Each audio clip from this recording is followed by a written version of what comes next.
Itu makanya analisis itu menjadi sesuatu yang hal-hal yang wajar. Orang menganalisis dan itu boleh. Undang-undang ITE nggak ngelarang orang menganalisis kan. Kalau menganalisis disalahkan, dianggap melakukan perubahan, mengurangi dan menambah, itu mahasiswa saya pada masuk penjara semua. Karena kan kalau di komunikasi itu kan teks analisis. Betul, beneran Prof ya? Ya, saya tidak pernah beli. Ijazah saya bukan dari Pramuka yang jelas gitu. Tapi bisa cek semuanya dan saya akan terbuka kalau diminta oleh publik. Oke, jadi ijazah itu bukan sesuatu yang gitu ya, bukan suatu aib. Bukan satu rahasia dan bukan aib. Jadi kalau ditanya ijazahnya mana, pasti saya akan tunjukkan. Kan termasuk tahun 2017 itu membela Pak Jokowi ketika tentang ijazah ini. Cuma memang sekarang menjadi lebih kontroversi lagi ya. Kalau dulu kan kita, percaya di foto-foto ini benar-benar di UGM. Cuman persoalannya, kenapa ijazahnya nggak dimuncul-munculin ya? Saya ini kan junior dia di UGM. Jadi kenapa saya bela beliau? Satu, kesederhanaan. Kedua, sama-sama UGM. Spirit the Corps ya? Nah, ada Spirit the Corps tadi kan, sama-sama UGM. Beliau lulus katanya 85, saya lulus 87, 2 tahun. Tapi lama-lama saya mikir, Pak Jokowi kok aneh ya? Lulus 85 dari eksak. Kan eksak itu kehutanan itu. Yeah. Saya ini ilmu sosial. Saya itu lulus 87 itu tercepat di angkatan saya. Oke. Itu pun 5 tahun. Tercepat berarti apa? Nilai saya bagus. Nggak mungkin lah tercepat nilai jelek. Dulu kan Prof dikenal sebagai ya banyak orang lah ya, the guardian of Pak Jokowi. Tapi sekarang kritis. Apa penyebabnya Prof? Karena begini, karena dulu kita memang sangat bangga ya dengan pemimpin waktu itu ya Pak Jokowi yang dari orang biasa kemudian menjadi dikenal sukses di Solo, di Jakarta, di DKI juga kita bangga. Lalu akhirnya dia menjadi presiden yang kita melihat wah ini hasil dari demokrasi. Tapi belakangan ketika kemudian kita evaluasi begitu banyak beliau flip-flop, bicara sekarang besok udah berubah dan sebagainya. Kemudian juga kebijakannya juga banyak yang bermasalah begitu. Saya akhirnya melihat bahwa ini ada masalah. Gitu ya, akhirnya seperti itu. Dan betul memang sekarang mau tidak mau saya melihat bahwa begitu saya kecewa ketika dia ternyata mendahulukan keluarganya, anaknya yang belum siap. Siapa yang bilang kalau anaknya siap untuk jadi wakil presiden? Bahkan mungkin jadi wali kota Solo pun nggak siap sebenarnya. Pendidikannya belum tidak begitu jelas begitu kan. Ini plat ijazah. Kemudian ada ijazah Jokowi dan segala macam, ada foto dan kawan-kawan. Lalu menurut aplikasi yang dipakai oleh Rosulio dan kawan-kawan, intinya memang wadah ijazah UGM, tetapi siapa yang ada di ijazah itu yang menjadi persoalan. Iya. Kan itu kan? Kan kalau satu ijazah dalam satu semester dibuat oleh UGM katakanlah atau UNER kalau tempat saya. Saya ini kebetulan dulu pernah jadi wakil direktur Erlangga University Press yang bikin ijazah untuk UNER. Saya pernah di situ. Saya pernah jadi acting director. Direkturnya nggak aktif, saya yang aktif. Itu sekali kita namanya mau wisuda, itu kita bikin banyak ijazah. Dan itu platnya satu. Ya. Platnya kan satu, ya pakai sparasi itu platnya satu, otomatis semua ijazah itu karena platnya satu, pakai filmnya awalnya juga satu, maka formatnya sama semua, ukurannya kan sama semua. Tinggal nanti diisi aja, apakah itu ditulis tangan namanya, gitu kan? Yang kalau dulu pakai tulis tangan, tulisan indah. Ya. Sekarang ada yang di print dengan bagus, gitu kan? Tapi sekali lagi, satu periode waktu yang lulus itu pasti formatnya sama karena pakai plat yang sama.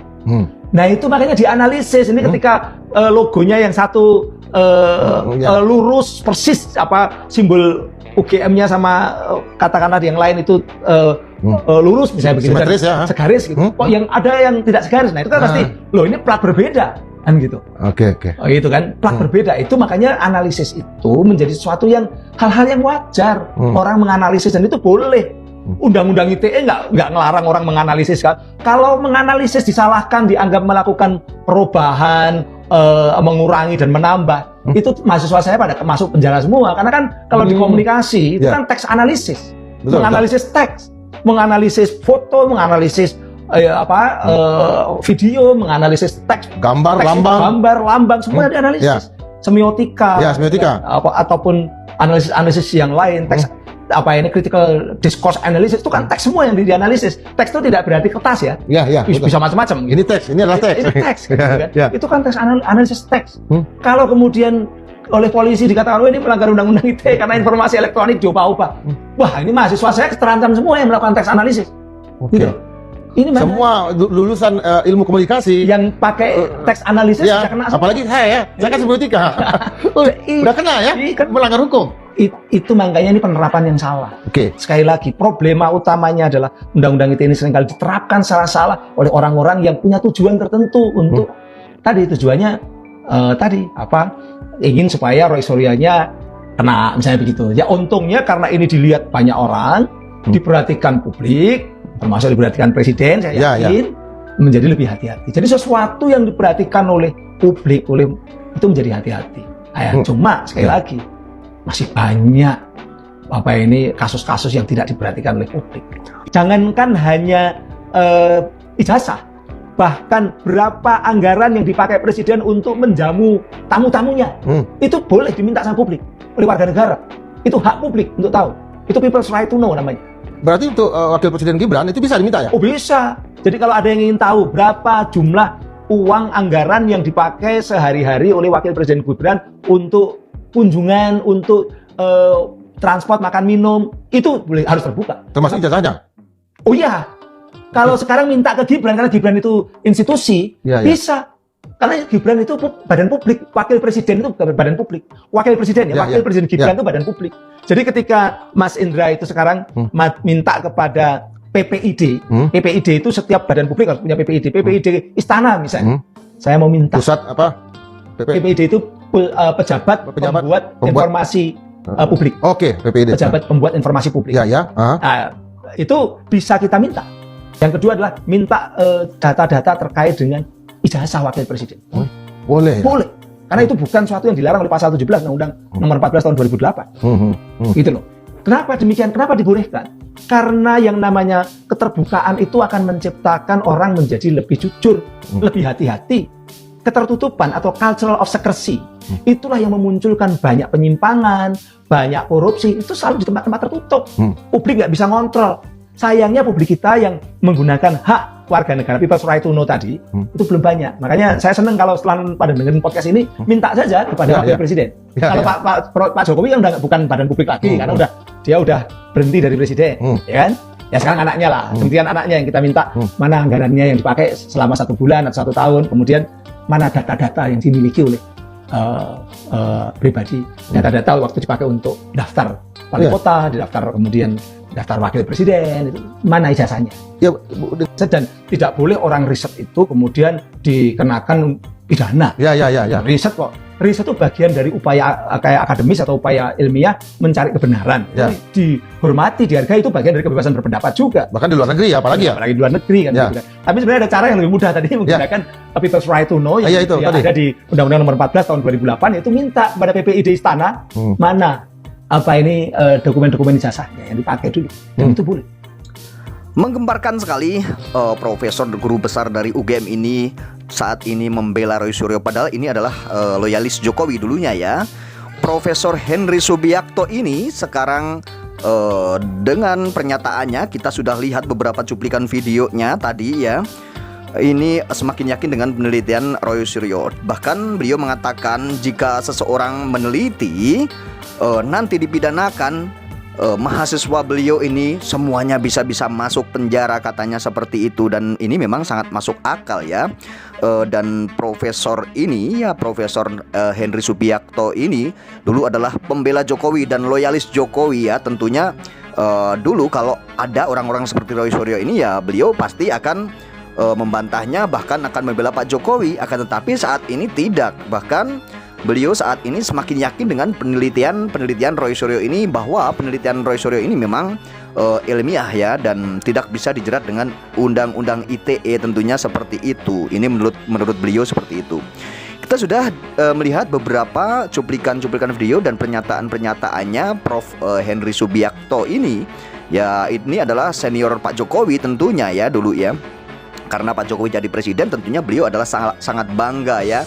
Dan beliau yakin bahwa Pak Jokowi ini orang baik dan orang jujur ya. Akan tetapi setelah melihat semua yang terjadi di dunia maya ini atau di publik dan masyarakat membincangkan hal seperti ini, beliau mungkin semakin yakin karena dengan beberapa kejanggalan, ada beberapa kejanggalan, bahkan mungkin ada masa lalu Pak Jokowi yang terus dikulik oleh publik dan oleh masyarakat, terus dikupas tuntas oleh masyarakat.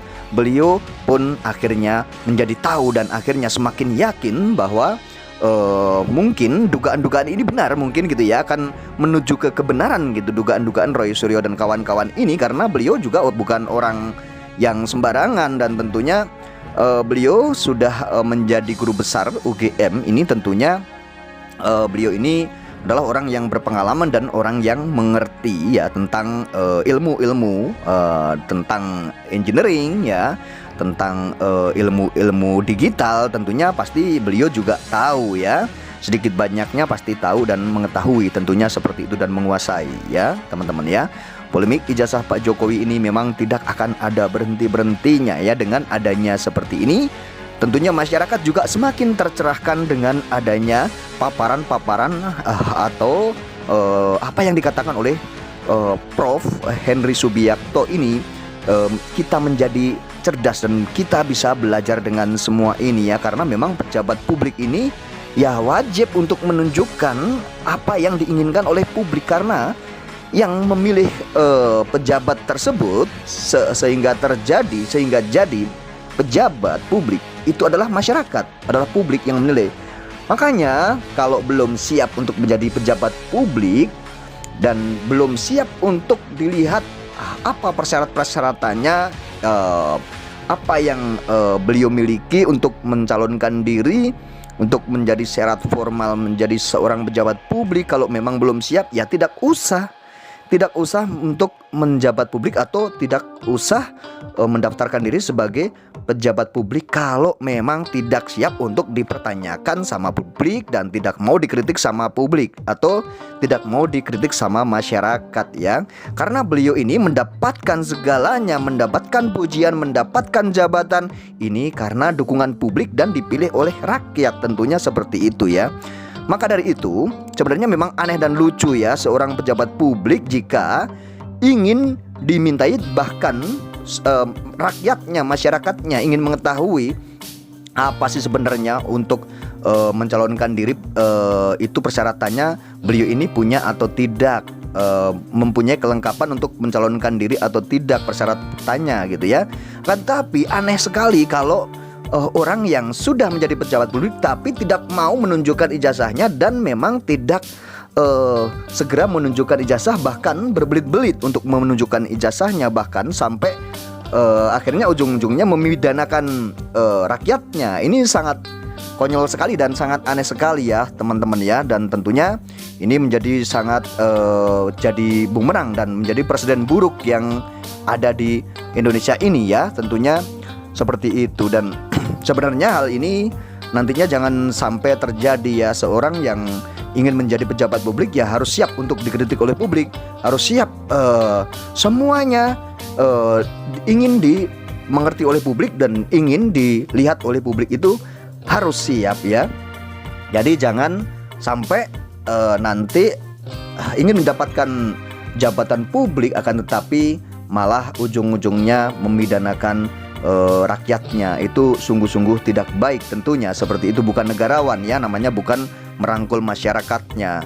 Dan hal ini tentunya menjadi perhatian masyarakat luas ya. Hal ijazah palsu ini atau terkait ijazah palsu ini memang menjadi perhatian masyarakat yang sangat luas, dan tentunya ini tidak akan ada berhenti-berhentinya. Yang bisa menyudahi ya itu Pak Jokowi sendiri. Akan tapi Pak Jokowi tetap mengambil pilihan lain, tidak mau menunjukkan dan masih tetap akan meneruskan kasus ini, bahkan yang sudah ke pemidanaan ya, di ujung pemidanaan ini akan terus dilanjutkan. Bahkan sindiran-sindiran dari DPR pun itu pun ada ya, dari kader Demokrat ya, itu pun ada. Akan tetapi tetap saja Pak Jokowi mengambil langkah-langkah dan mengambil apa yang diinginkan Pak Jokowi itu. Tentunya ya kita tidak menyalahkan Pak Jokowi karena itu memang pilihan Pak Jokowi, dan mungkin hanya masyarakat dan publik yang bisa menilai semua ini ya. Dan tentunya masalah asli atau palsu ini masyarakat juga sudah tahu dan sudah menganalisa atau sudah mempunyai sebuah asumsi ya. Kalau pakar-pakar pasti menganalisa tentang hal ini ya. Dan tentunya seseorang yang mempunyai logika yang waras dan mempunyai logika yang sederhana saja, tidak usah tinggi-tinggi dan tidak usah muluk-muluk, kita pasti tahu sebenarnya apa yang terjadi, kenapa Pak Jokowi tidak mau menunjukkan ijazahnya ini sebenarnya ada apa. Apakah ini ada muatan politik atau memang sebenarnya ijazah Pak Jokowi ini palsu?